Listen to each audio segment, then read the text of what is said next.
বন্ধুরা, রোশনাই ধারাবাহিকের advance update নিয়ে চলে এলাম।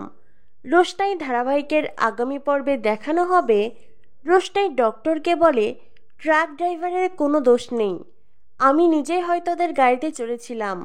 ডক্টর রোশনাইকে বলে, তো আপনার কি সব কিছু মনে পড়ে গেছে? রোশনাই তখন চুপ থাকে। এই অচেনা অজানা ডাক্তারকে তার আসল পরিচয় বলা কি ঠিক হবে? রোশনাই নানান কথা ভেবে চুপ হয়ে থাকে।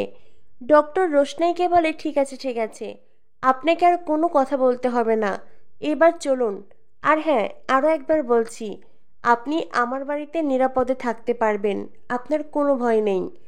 রোশনাই সিদ্ধান্ত নেয় সে ডক্টরের সাথে ডক্টরের বাড়িতেই যাবে। গাড়িতে ওঠার আগেই ডক্টরের বন্ধু ডক্টরকে বলে, আমার মনে হয় কি তোদের বাড়িতে যাওয়ার আগে অন্তত আমার বাড়িতে যাক, আমার বাড়িতে খানিকটা রেস্ট নিয়ে খেয়ে দিয়ে তারপর না হয় তোর বাড়িতে যাবে। ডক্টর বলে, ঠিক আছে। এরপরে ডক্টরের বন্ধু রোশনাইকে বলে, আপনার কোনো আপত্তি নেই তো? রোশনাই তখন আরণ্যকের কথা ভাবতে থাকে। আরণ্যক রোশনাইয়ের সঙ্গীতের সেই অনুষ্ঠানের মুহূর্ত, যেখানে গরিমা এসে নিজের প্রেগনেন্সির কথা সকলের সামনে বলেছিল, আর তারপরেই মুম্বাই শহরে আসা, আর সেখান থেকেই অঞ্জন প্রসাদের পাতানো ফাঁদে পা দেয় রোশনাই। সবটা মনে পড়তেই রোশনাই ভয়ে আঁতকে ওঠে। তখনই ডক্টর রোশনাইকে বলে, কি হলো, আপনার কি কোনো আপত্তি আছে? রোশনাই বলে, এই রাস্তা ছাড়া কি বা আছে এখন আমার, তাই কাউকে না কাউকে তো ভরসা করতেই হবে, এতে আপত্তি করে আর কি লাভ, আমার তো আর অন্য কিছু ভাবার কোনো পথ নেই। ডক্টর রোশনাইকে বলে, ঠিক আছে চলুন, আপনি কোনো চিন্তা করবেন না, আমি আবারও বলছি আপনার কোনো প্রবলেম হবে না। এরপরে রোশনাই গাড়িতে উঠতে চায়। ডক্টর রোশনাইকে বলে, দিন বাচ্চাটাকে আমার কোলে দিন। রোশনাই বলে, না না ঠিক আছে, ও আমার কোলে শান্তভাবে আছে, চলুন, আমার কোনো প্রবলেম নেই। এরপরে রোশনাই বাচ্চাকে কোলে নিয়েই গাড়িতে ওঠে। কিছুটা পথ যাওয়ার পরেই গাড়ি একটি ধাবার সামনে দাঁড়ায়। ডক্টর রোশনাইকে বলেন, আচ্ছা আপনি কি চা খাবেন? রোশনাই বলে, না না ঠিক আছে, আপনারা খান। এরপরেই ডক্টর আর তার বন্ধু দুজনে মিলে চা খায়। চা খেতে খেতে ডক্টরকে তার বন্ধু বলে, মেয়েটিকে নিয়ে তো বাড়িতে যাচ্ছিস, বাড়িতে গিয়ে কি পরিচয় দিবি? ডক্টর বলে, এখনও সেসব কিছু ভাবিনি, আগে বাড়িতে যেয়ে নেই, তারপরে না হয় বলবো, কিছু একটা ভেবেচিন্তে ঠিক ম্যানেজ করে নেব। এরপরেই ডক্টরের বন্ধু ডক্টরকে বলে, তারপরে কি সিদ্ধান্ত নিলি, এবার কি করবি? ডক্টর বলে, জানি না রে, বুঝতে পারছি না কিছু, হঠাৎ করে জীবনটা এমন এলোমেলো হয়ে গেল, ভাবছি বাচ্চাটাকে ভাবির কাছে দেব, ও একটু সেটেলড হয়ে গেলেই আমি আবারও বিদেশে ফিরে যাব। ডক্টরের বন্ধু বলে, আচ্ছা হঠাৎ কি এমন হলো রে, যার কারণে সবটা এমন হয়ে গেল? ডক্টর তখন তার বন্ধুর সাথে তার জীবনের কষ্টের মুহূর্তের কথা শেয়ার করে। ডক্টর তার বউ আর বাচ্চা নিয়ে খুব সুখের সংসার ছিল তাদের।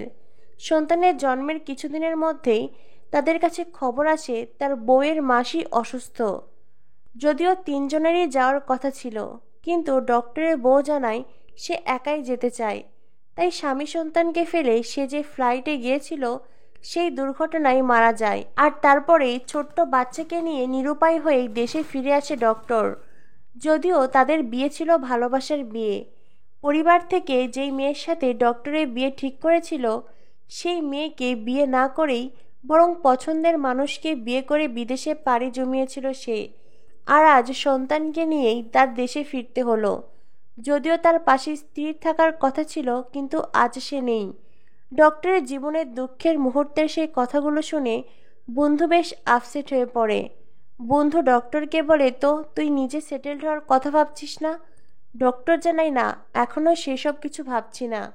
বন্ধু বলে, ঠিক আছে, জীবনকে আরেকটু সময় দে, তারপরে দেখবি সবটা ঠিক হয়ে যাবে, এবার চল। ডক্টর বলে, আচ্ছা তোর বাড়িতে তো যাচ্ছি, তোর বউকে ফোন করে সবটা জানিয়েছিস? বন্ধু বলে, হ্যাঁ সবটা জানিয়েছি, চল। এরপরে দেখানো হয় ডক্টর রোশনাইকে নিয়ে তার বন্ধুর বাড়িতে আসে। বন্ধুর ওয়াইফ রোশনাইকে দেখে খানিকটা কৌতূহলের দৃষ্টিতে তার স্বামীর দিকে তাকায়। তখনই ডক্টরের বন্ধু বলে, তোমাকে বলেছিলাম না। ডক্টর তখন তার বন্ধুর বউকে বলে, আসলে কি বলুন তো, বাচ্চাটাকে আমি ঠিক সামলাতে পারছিলাম না, তাই ও অনেক কান্না করছিল। যখনই ও হাতে নিল অমনি চুপ হয়ে ঘুমিয়ে পড়েছে। আসলে প্রথম প্রথম তো, তাই একটু প্রবলেম হচ্ছে। আস্তে আস্তে ঠিকই ওকে সামলাতে পারবো। ডক্টরের বন্ধুর বউ তখন রোশনাইকে বলে, আচ্ছা তোমার নাম কি? রোশনাই তখন খানিকটা চুপ হয়ে থাকে। রোশনাই মনে মনে ভাবতে থাকে, এই মানুষগুলোকে কি আসল নাম বলা ঠিক হবে? না না, আমি এদেরকে আসল নাম জানাতে চাই না। আমি আর কখনোই আমার অতীতে ফিরে যেতে চাই না। এদেরকে যদি আমি আসল নাম বলি, তো ভবিষ্যতে হয়তো এই নামের সূত্র ধরেই আবারও সেই মানুষগুলোর সাথে আমার দেখা হবে, যাদেরকে আমি ছেড়ে এসেছি। নানান কথা ভেবে রোশনাই তার ভুল নাম বলে। অন্যদিকে দেখানো হয় গরিমা তার জামা কাপড় গুছিয়ে নিচ্ছে। তখনই ঘরে আসে আরণ্যক। আরণ্যক গরিমাকে বলে, গরিমা তুমি কি করছো? গরিমা বলে, আমি আমার মায়ের কাছে চলে যাচ্ছি। আরণ্যক বলে, মানে? গরিমা, তোমার শরীর ঠিক আছে তো? কি হয়েছে তোমার? গরিমা বলে, আমি একদম ঠিক আছি। আরণ্যক বলে, তবে হঠাৎ করে কেন যাওয়ার কথা বলছো? গরিমা বলে, কারণ এই বাড়িতে যেসব নাটক হচ্ছে সেগুলো আমার আর পছন্দ হচ্ছে না। আরণ্যক বলে, নাটক? কিসের নাটক? গরিমা, এখন তার রোশনাই নেই। গরিমা বলে, এটাই তো প্রবলেম, রোশনাই মিসিং। আর দেখো, চিন্তিত আছো তুমি। তুমি পুরো অস্থির হয়ে আছো। আমি চাই না তুমি আবারও কোনো মানসিক চাপ নাও আর তোমার হার্ট অ্যাটাক হোক। মনে আছে এর আগে যখন রোশনাই অসুস্থ হয়েছিল, তুমি মুম্বাই গিয়েছিলে, ফিরেছিলে হার্ট অ্যাটাক নিয়ে। তখনই আরণ্যকের মনে পড়ে যায় সেই মুহূর্তের কথা, যখন রোশনাই আরণ্যককে রিজেক্ট করেছিল, আর সেই কষ্ট পেয়ে আরণ্যকের হার্ট অ্যাটাক হয়েছিল। গরিমা আরণ্যককে বলে, কি ভাবছ আরণ্যক? সবটা নিশ্চয়ই মনে পড়েছে। আমি চাই না রোশনাইকে ভেবে তুমি আবারও হার্ট অ্যাটাক করো। আমি না এইসব কিছু আর সহ্য করতে পারছি না। আরণ্যক বলে, গরিমা তুমি কী সব কথা বলছো বলো তো? এমনিতেই বাড়ির পরিবেশ ভালো নেই। একদিকে আমার বাবা লালনের সাথে যা সব কিছু করেছে, আর তারপরে আজ আমার বাবাও সেই শাস্তি পাচ্ছে। যদি বাবা সঠিক সময়ে তার ভুল বুঝতে পারতেন, তাহলে হয়তো আজ এই দিন দেখতে হতো না। এই সব কিছু নিয়ে বাড়ির সবাই এমনিতেই ঘেঁটে আছে। তুমি তারপরে আবার কেন মায়ের কাছে যাওয়ার কথা ভাবছ?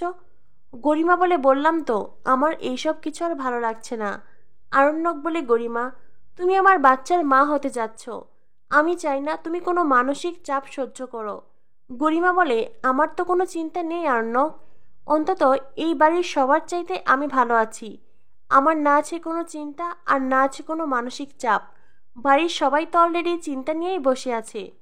আসলে আরণ্যকের পরিবারের এই অবস্থা দেখে গরিমা তার মায়ের কাছে যেতে চাইছে, কারণ সুরঙ্গমা গরিমাকে তার কাছে আসতে বলেছে সেই জন্য। তো বন্ধুরা, কি হতে চলেছে রোশনাই ধারাবাহিকে? রোশনাই ধারাবাহিকের পরবর্তী আপডেট পেতে আমাদের সাথেই থেকো। ধন্যবাদ সবাইকে।